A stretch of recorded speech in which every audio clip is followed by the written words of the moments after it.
and I'll pass it on to the team to take it away. Kia ora, everyone. I'm Sudesh Sharma. I work at ESR as a social systems scientist and would like to welcome you everyone in this session relating to utilizing systems thinking to address waste minimization and support SDG localization. We will be using Zoom for discussion and breakout sessions, and we will be using Miro online whiteboard for our group work. For those who are not familiar with Miro, please do not worry about it at all. The facilitators will be helping you out during the breakout sessions. It's fairly intuitive too, and we will discuss when we want to open it in the next session. And I request other facilitators to introduce themselves. Thank you. Kia ora koutou, I'm Suzanne Manning, I'm with ESR. Kia ora koutou, I'm Maria Heppy and I'm with ESR as well. Kia ora koutou, I'm Annette Bolton, I'm also at ESR. Kia ora, I'm Helena Rattray and I too am at ESR. Kia ora koutou, I'm Justin Connolly, I'm with a company called Deliberate and I'm helping out ESR today. Hello, I'm John Pete and I'm a retired engineer. So another ESR member, of course, but not the same one, not the same one. Right. Thanks, everyone. Sorry, we'll be just introducing the facilitators in the interest of time. Now I'll request Suzanne for starting the next session. Thank you. Right. Just a quick thing. I jumped to my my run sheet then. Did the PowerPoint stay while I jumped around, or did you jump with me? I need to know. The PowerPoint is not up. No, we didn't seem to jump between, Suzanne. Okay, all right, thank you very much. Okay, so today we're looking at using systems thinking to address the issue of solid waste and the solid waste system in Aotearoa. We are doing systems tools, but in a very brief way because we've only got such a limited time. We would normally take 5 times as long to get to the point that we'd like to get to. No, my point slides aren't currently showing. And so we're focusing mostly on solid waste, and we need everybody to mute. That would be really good. And in terms of the SDGs, it's about the sustainable cities, and it's about climate change. And we are trying to address the wicked problem of the waste just building up. We're going to have a waste mountain that's going to bury us if we don't minimize our waste. But how do we minimize our waste? That is what we're looking to do. So we're going to start by framing the problem, and Annette is going to do a little exercise with us. Yeah, kia ora. We're going to do a chat bomb. Some of you might be already over this, but what I'd like you to do is to open your chat. And if you don't know how to do that, if you hover your mouse, you'll see some icons at the bottom, and one of them is called chat. So just click on that and you should see a little box open up. And I'm going to ask you a question, and I'd like you to answer the question in the chat, but don't press enter until I say so. I'm going to count down from 3 to 1, and then everyone's going to press enter at the same time. And there's going to be this beautiful waterfall of all these answers to the question. Now, the question, I'll pop it in the chat, is what is the main problem with the waste system? So have a think about that. What do you think is the main problem with the waste system? Pop your answer into the chat, but don't press enter yet. I'll give you a few seconds to have a think about that and write that.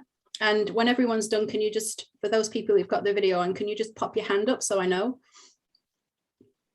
Kirsty, you're a keen bean.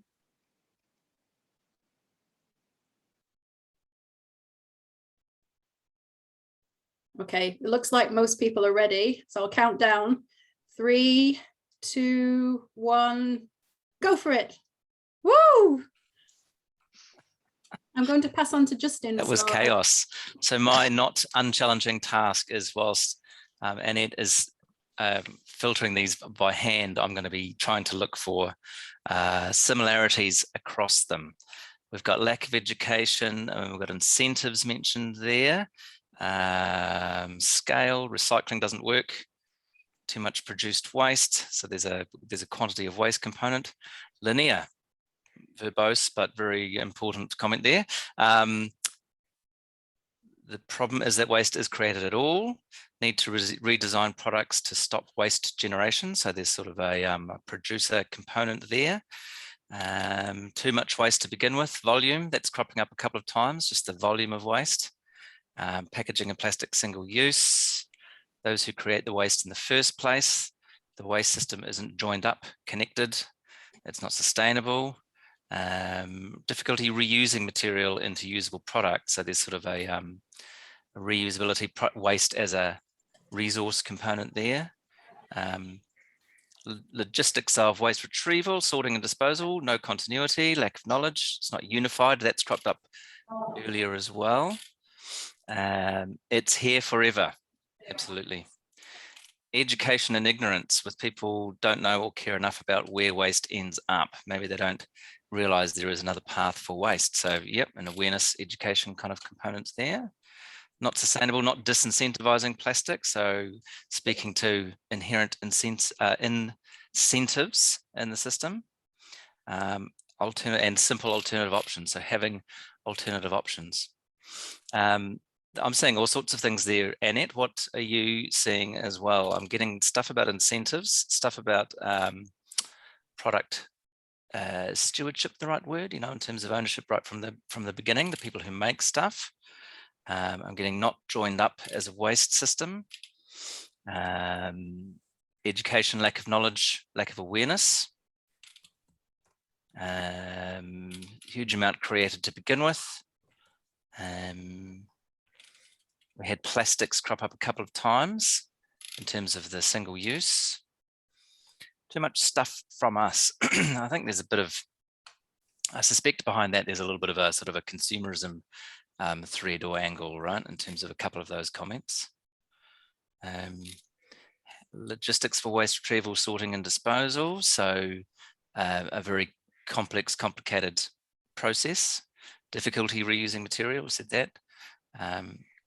No continuity. I'm a little unsure what that might mean, but I'm intuiting perhaps that might be continuity between sort of collection and then recycling, and how all of those parts of the waste stream join up.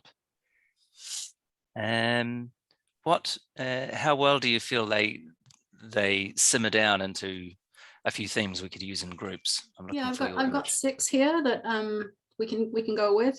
Yep. Yep, should we try? Yep.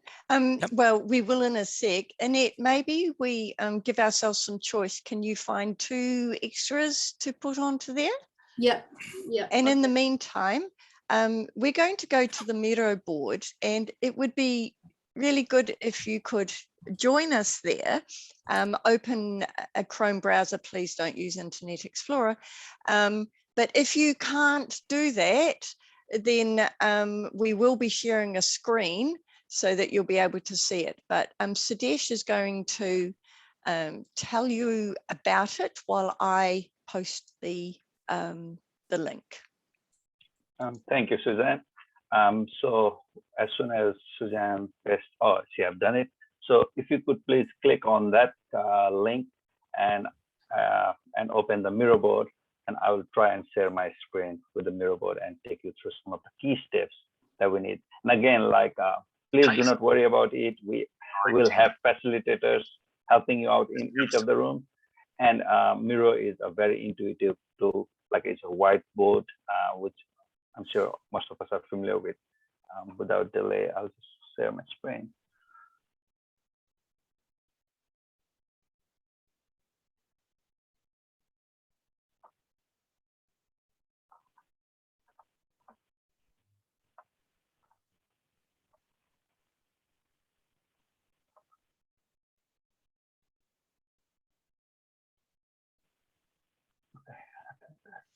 Are people able to see the Miro board? So I can see your screen now, Sudesh. That's really good. Okay, cool. So has everyone like the same view as I'm having here? Even if you don't have, then don't worry about it. So I assume everyone has now. I'll give you like 15 seconds more, and then I'll just take you through some of the basics around. So not many people are actually coming onto the board yet. Yeah, it requires us to sign up for an account, and then once we've done that, we need to request access. No, well, you should. I thought you didn't have to. You know what? Can we, team, can we pivot to us controlling the mirror board and sharing? Are we okay with that? Yeah, my team. Okay, right. We will do it that way. Sudesh, we don't need to tell them how to do it then. Sure. Then we will go into the breakout room, right, Suzanne? We need to vote on the 6 goals. Yeah, we need to go in the breakout room. Okay, sorry. Yep. So yeah, we'll have to do that not as a voting, but as a discussion as to which of the 6, or we just go with the 6 that you originally did, Annette? We've got 8 at the moment based on the chat bomb. Okay. Sudesh, do you want to share your screen, or do you want me to? You could do, Suzanne, yep, with the mirror, sorry.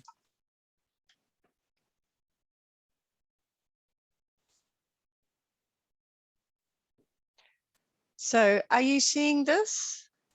We have what Annette has put in from your chat bomb. So do you want to read them out, Annette? Yeah, so we've got no incentives to change. We've got at the moment a linear system, and I'm assuming what you meant by that was that it's not a circular system.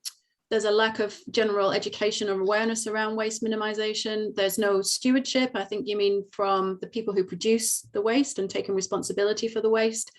There's too much waste. It's not sustainable what we're doing right now. There's a lack of knowledge, not unified. I'm wondering whether that could go with lack of education potentially. A lot of plastic, and a lot of waste is unnecessary. I'm guessing we're thinking about materials that maybe are currently not in use that could be in use, and materials that are currently in use that no longer need to be in use, for example. Right. The unnecessary waste, too much, it could probably go with that. Yes.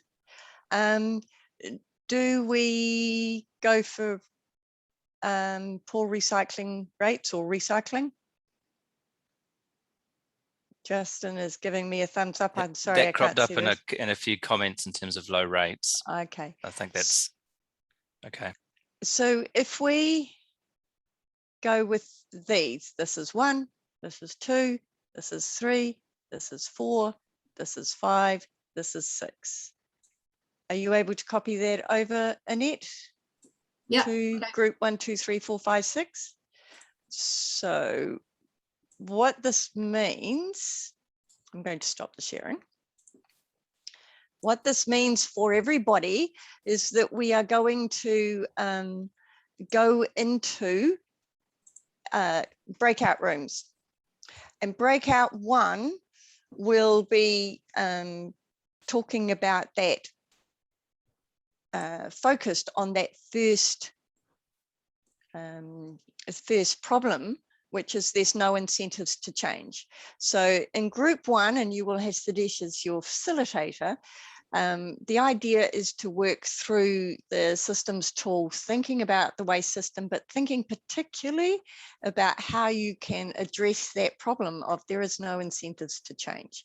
And the other goals will be for the other breakout groups. Then we're going to share back again. Is that all right? Does anybody else from our group want to say anything? We're going, no, okay. So let's have some breakout rooms. Enjoy your time. Kia ora koutou. I hope you had a good time in our little groups. We're going to go back into those groups very soon. I find this difficult when there's so many different people and I can't see all my people, but what we're going to do now, I'm going to share the screen and we're going to briefly go through each circle so that we get to see what other people did. Then we're going to go back into our breakout rooms to actually translate these connection circles to actions and strategies. So if this is working, you're seeing my screen. That is correct. Mm-hmm. Cool. And this would be a group 1, which is that you, Sudesh? Yep, and I apologize in advance because the 3 minutes 55 seconds was for the session. I thought it was for us. So we were up to the point where we selected our key variables and we're discussing about the interconnections. But still, like most of our discussions, we did kind of found that there were linkage of waste with lack of incentives, lack in government policies, such as, like high price of sustainable items, which is kind of creating a barrier for like a low socioeconomic groups with the choice of either buying like a less sustainable food items that are packaged in plastic or, like or more sustainable choice, but they are more costly. We will dwell into that more when we return to our breakout rooms and and I'll try to identify some of the strategies. Thanks, Suzanne. Kia ora. So this is our group. We had a linear, not, the problem is there's a linear, not a circular waste system. So we talked about things, how we needed incentives, we need options for dealing with waste. We really wanted arrows, but we didn't get it. So the technology gives us more options for dealing with waste. Incentives makes us have more options for waste. We do have a limited budget. That's a problem. There's a huge amount of people and processes that need to change. So limited budget. Technology costs money. There's a big thing about economically viable production, which actually creates more waste because we need to be capitalist. Hey, actually, I should connect those two. But the mindset of people we felt was a big thing as well. So I was really pleased with our group. We did well, got a long way. Group 3, tell me who's this? It's me. Oh, you did arrows. Go you. This is what happens when you try to put arrows in. You get these gigantic things. And so we were discussing basically the lack of education or awareness around waste minimization, and it kind of led to a discussion about how it can be really confusing for people, particularly when the rules change. So we talked about there's different things that can be recycled at different times. It's not necessarily well communicated, so people are not necessarily, say for example, recycling the right things. And yeah, we had quite a lot of barriers, and I'd probably just go through them quickly. There's a perception, so the perception that rules are always changing, which confuses people. Education needs to embed sustainability. Limiting the change, the changes need to be clearly communicated, so there's positive reinforcement and know what those changes are. There's a lack of consistency between regions even. So I didn't know that in Auckland, depending on where you live, you have different opportunities to recycle than other parts of Auckland, and I thought that would have been consistent, but it's not, and it's definitely not consistent across the country. So across Aotearoa there are different options for recycling, for example. We also talked around not just waste that's produced by households, but waste that's produced, say, from construction and demolition, which is a huge proportion of landfill, and what the opportunities are around diverting that waste, so reusing that waste in a different way. I think the important one that, for at least for me, and I hope for the people in the group, was organizations having circular economy values to begin with. And that kind of underpins everything else. And if people have those values, then they start automatically thinking about what they can do in terms of actions and change. And that's why a lot of the arrows are coming out from there. And there's also something in the middle, which is breaking the connection circle rules, because it's not going anywhere. It's just going in the middle. And that's basically saying that having these values underpins everything. Fair enough. Thank you very much. Okay, moving along. What are we up to? That was group 3. So we've Number got 4, group please. 4.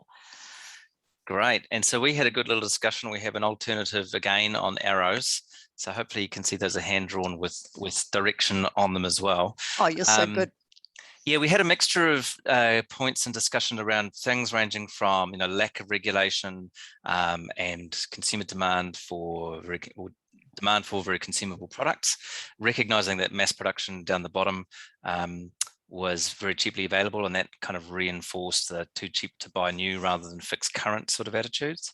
And there was a couple of deeper seated values or assumptions things as well. Up the top, the assumed need for growth, which was reinforced by the bottom left-hand pink one, which is an inappropriate economics and economic structure used to design in the system, and not including externalities and that sort of stuff.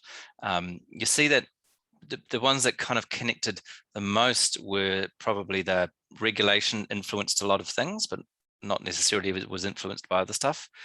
Mass production being available cheaply was influenced by some other things, but that in turn contributed a lot to those couple of yellows on the left-hand side, the lack of alternatives for consumables and for lack of alternatives to consumable products, and they're too cheap to buy new rather than fixed current. So it was a good initial discussion around how some of those things interacted, and seems to demonstrate quite well how we could use the tool. Kia ora. And you can see how we're already getting connections between our different connection circles, same ideas sort of coming up, slightly different perspectives, but same sort of things. Whose is this one? That's mine, Suzanne. So Yes. yeah, unfortunately, like Sudesh, I was looking at the time and I thought we had another 6 minutes, but yeah, Sorry about that. Yeah, my That's fault. all right.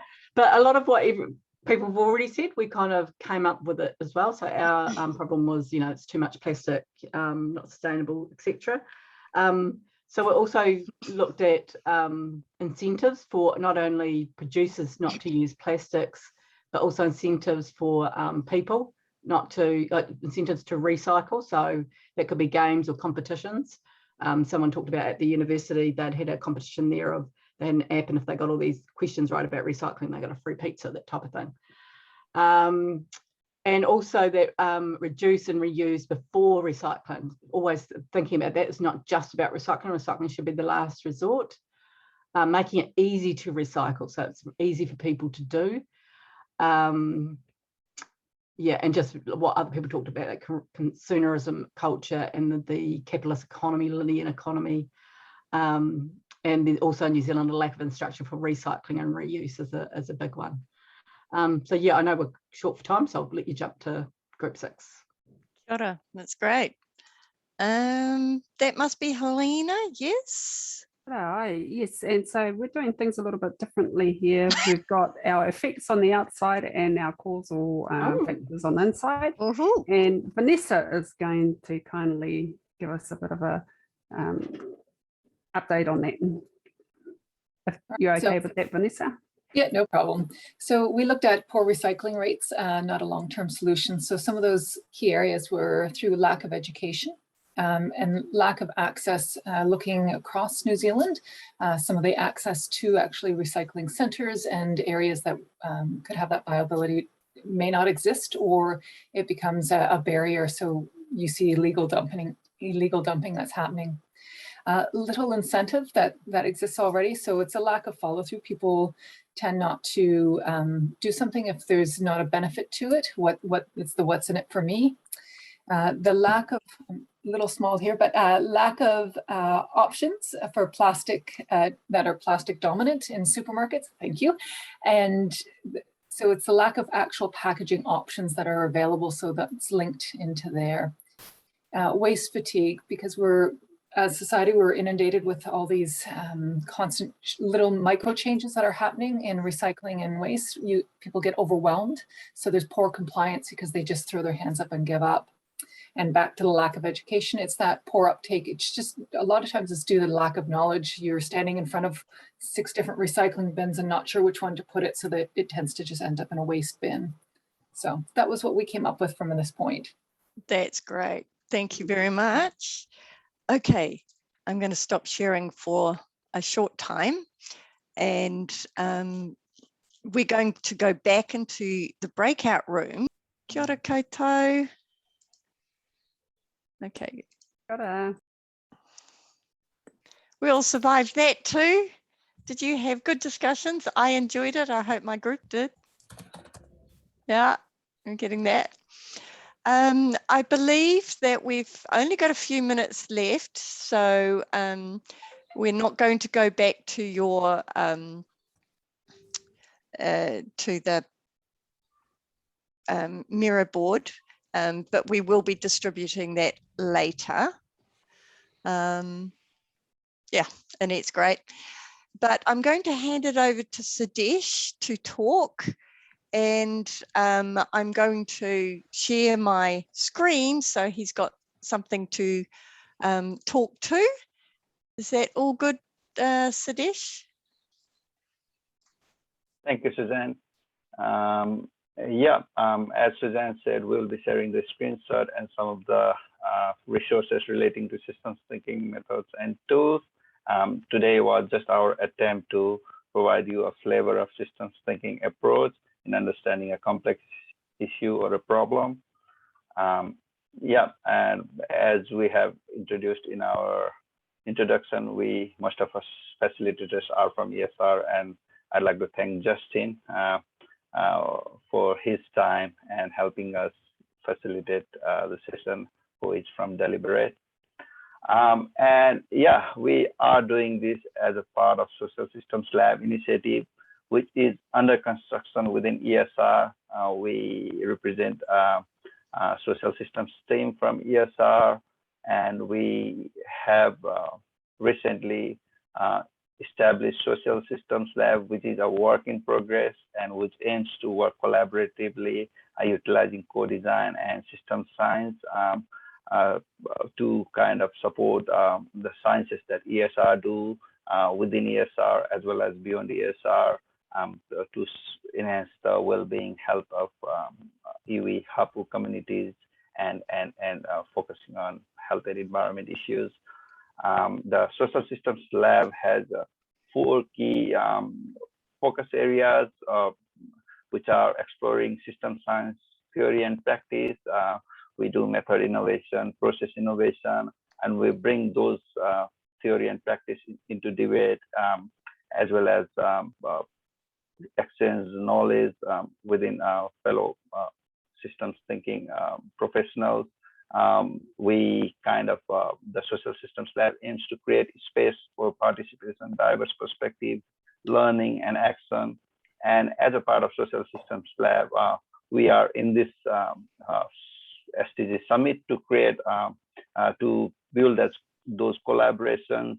And even we have opportunity of internship and to collaborate with some local organizations in helping them apply systems thinking approach and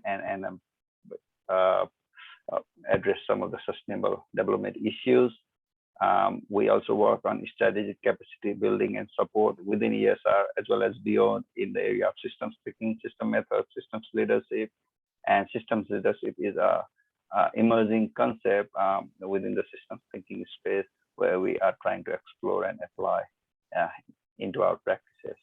And here's a link to one of our recently concluded projects, Beyond Behavior Change, which is around waste minimization approach in Aotearoa, New Zealand. And we have a link, the output of that project publicly available. Please feel free to go in this link and see some of the systems analysis that we did as a part of this Beyond Behavior Change waste minimization project. Thank you, Suzanne. Cool. Thank you very much.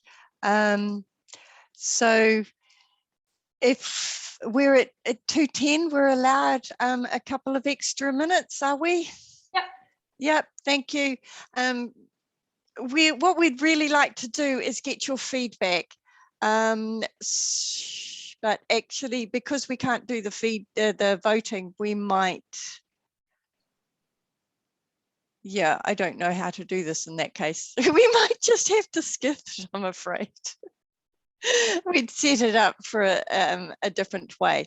I just want to thank all our facilitators. A quick word around all of our facilitators to say goodbye, and then we'll be off, I think. Maria?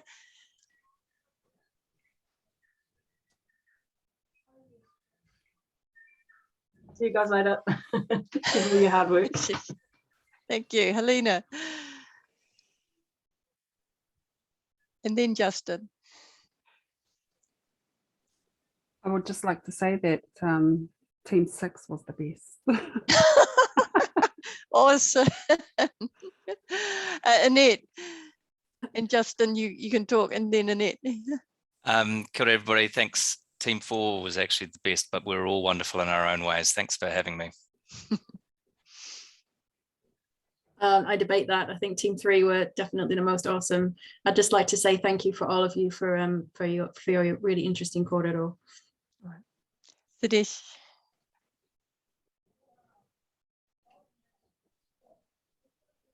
Yep, I'm struggling to unmute. Thank you, everyone. Yeah, as the number speaks, Team 1 was the best. Thank you. Should I left myself to the last? Because you know what? That means I get the final word to say, actually, Group 2, we were so much better than the rest, I just tell you. But before we go, as we go, can we please have a round for Jamie Lee, our tech facilitator? Thank you very much. Thank you. And thank you all. Go have a great rest of the summit.